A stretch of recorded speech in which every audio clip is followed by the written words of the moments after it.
কি গো, চলো শুরু করি। পাগল নাকি? জানো না দাদু খাটের নিচে শুয়ে আছে? তাহলে দাদুকে উপরে দাও, আমরাই নিচে যাই, চলো। আরে মাথা মোটা, খাটের শব্দটা না তো সাইলেন্ট করতে পারলে তুমি, কিন্তু আমার এই মুখের আওয়াজটা বন্ধ করতে পারবে তুমি?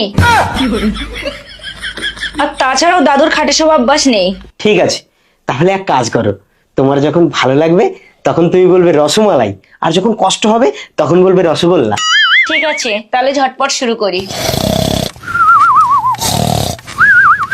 রসগোল্লা, রসমালাই, রসগোল্লা, রসমালাই, না না রসমালাই, না না রসগোল্লা।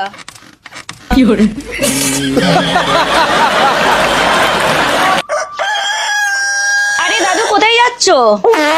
আমি বাড়ি চলে যাচ্ছি। আমি আর তোদের বাড়ি থাকবো না, আর জীবনেও আসবো না। কেন দাদু, কি হয়েছে তোমার? কাল সারা রাত ধরে দু মাঘ বাতারে রসমালাই রসগোল্লা খেলি, আমাকে তো দিলিই না। উপরন্ত খাটের উপর থেকে আমার মুখে ফোঁটা ফোঁটা করে রস ফেলালি।